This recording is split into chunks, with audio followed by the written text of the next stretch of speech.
We're going to close with Gil Weinberg today. Gil Weinberg is the founding director of the Georgia Tech Center for Music Technology. And what he's going to show you today is truly revolutionary and truly amazing. I'm not going to say anything more about it because it kind of is going to have to speak for itself. I want to bring to the stage Gil Weinberg on musical robots and robot musicians. Gil, come on out.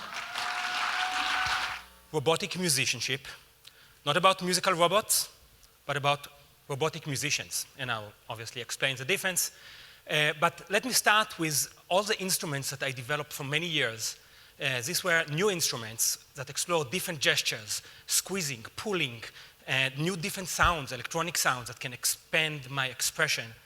But after years of having a lot of fun with it, I kind of got tired from the electronic sound. It's not as rich as acoustic sound. I also kind of got tired of the instruments that I build doing exactly what I tell them. I know that's what makes a good instrument, but I wanted to have an instrument that will surprise me, that will maybe inspire me, that doesn't do exactly what I tell it, but can expand the musical expression. So how do I get an acoustic musical instrument with all this algorithm to listen to me and inspire me? Robots was the answer. Not this kind of robots, but I did look at this kind of robots because these are the robots that we all accept as something that we like and that can work for us. But they are only good if they do exactly what they're told, especially if you want to drive this car later. So I looked also at more artistic robots. I said, maybe I can get some inspiration there, and I did. But this, for example, wall of musical robots, not robotic musicians, is also programmed to do exactly what the computer or the musician is telling them to do. And I wanted to be inspired. I wanted to play with an instrument, not just to play an instrument. So I decided to go ahead and invent the first robotic musician. A musician that will listen to me and that will create something interesting with me. It has to understand music, it also has to improvise. And the first clip is of my student Scott Driscoll, who actually worked on this robot, playing back and forth. We need some audio for that, and see how they build on each other's idea.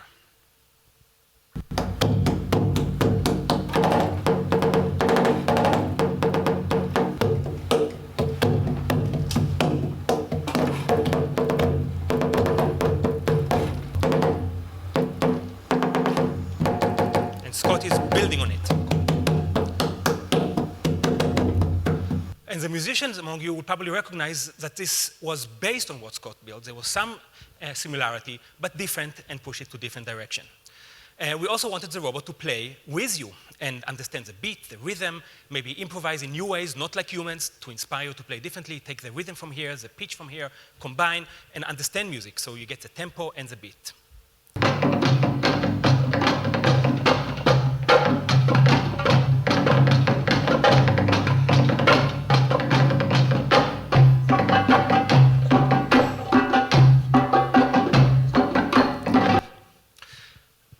What other things can robot do that humans cannot? They're very good at math. So in this little clip, you'll see how the robot actually remember a motif that was played 10 minutes ago in the piece, bring it back, but with all kind of mathematical variation, and me and Scott are trying to really quickly keep up with what he does.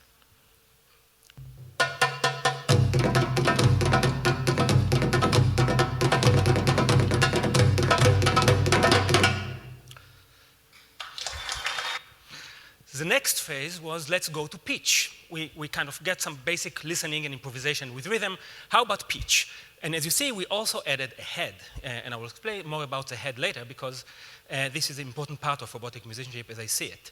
Here you'll see Guy Hoffman, who used to be postdoc in my lab, playing, and you'll see how the robot understands the tempo and the tonality and respond accordingly to what Guy is playing.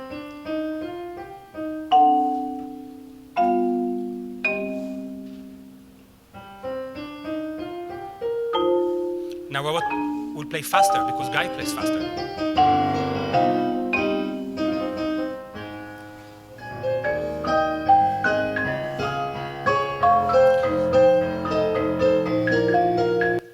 Improvising based on the bass. Another example, my student Ryan Nicolaides put a little motif as a seed to the robot, and the robot expands it in all kind of mathematical, interesting way.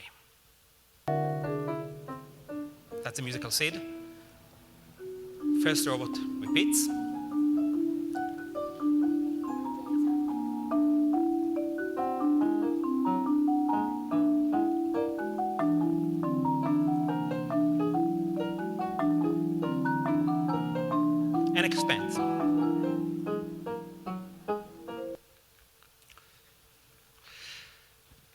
Another interesting thing that we tried to to do is to have the robot playing like amazing musicians that I admire, but unfortunately I cannot play with. So we went statistically and analyzed the style of Thelonious Monk, who didn't play on marimba, and Coltrane, who definitely didn't play marimba, and we tried to have the robot have these styles embedded in him. And when I play something on the phone, I throw it back to the robot will improvise based on the styles. I will be able to change the style with my phone interface.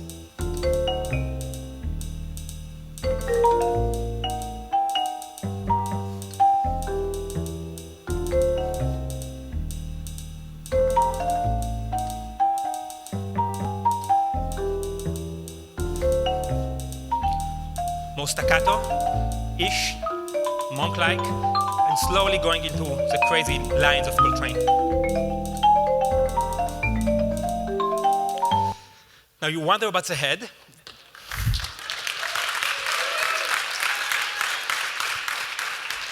Thank you. You wonder about the head. So it has multiple functionality, but one of them, it has a camera, and the head can see, you see this little red dot here, green dot that the conductor is holding in the baton. The robot can understand it and understand different gestures and responds by looking, not just by listening.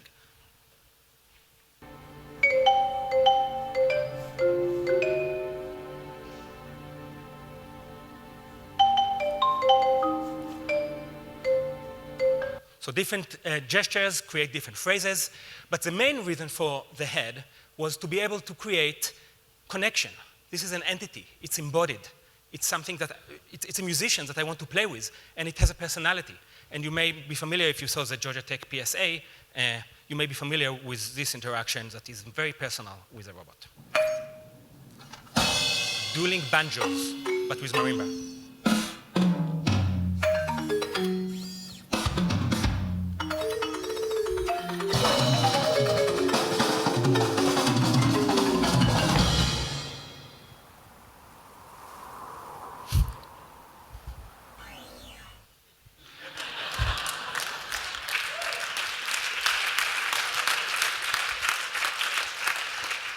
So how do you take such a robot and put it in every home? It's very expensive. So one thing is you take some degrees of freedom off, but you still try to make it very lively. Another thing is you take its brain and put it in your pocket. How do you do that? You put his brain in your phone. So the robot is not so smart without the phone, but when you put the phone, suddenly it has a brain. It becomes a musician. It connects to the cloud. It can look for music in the cloud and bring music to you. It connects to speech analysis. You can talk to it. It understands what you're saying. It can respond to you. It becomes a musician, like a musical body. And it's much smaller. And it's called Shimi.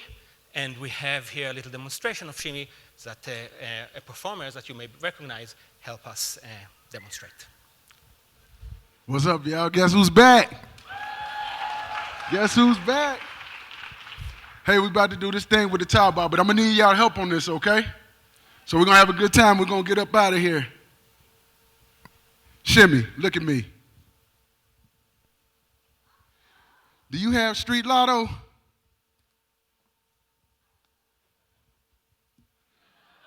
We'll turn it on for these good folks then. Welcome to the future. Yeah. The music's in your mind. Y'all gonna help us rock today? Interactive music. All right. Hey, put your hands together, all right? Welcome to the future. The music's in your mind. Interactive music. All right. Interactive music. Imagine a new world in the future where an idea for a song interpreted by computers. Imagine robots reflecting. It come on like it's nothing. Imagine robots reflecting musical compositions that you love, similar to the Jets. Imagine no more. Check the display, Exhibit A. Today is that day. Welcome to the future. Come on. The music's in your mind. All right. Interactive music. All right. Interactive music. Welcome to the future. Now, Shimmy, I don't think they understand where we're going. Are y'all ready to rock? Are y'all ready to rock? Come on! Hey! Hey! Hey! Hey! Hey! Hey! Here we come, y'all. Here we come. we come, y'all. Here we come. Here we come, y'all. Here we come. Here we come, y'all. Here we come. No matter if you groove to rock or hip hop, jazz, R&B, check the time block. Moves just the way you move. The music's in your mind, so it's gonna move the way you do. So let me make this clear as a crystal and show you how the future is now. We can make it official like a referee blowing a whistle. Game changing. Robots dancing the disco. It's here, y'all.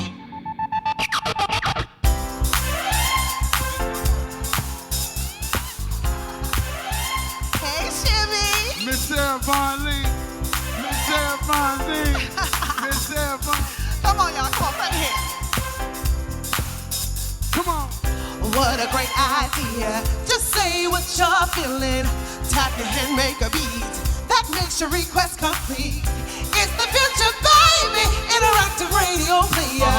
It can dance and see. Just say, look at me. Interactive music. All right. Welcome to the future. Future. Shimmy, take a bow, man.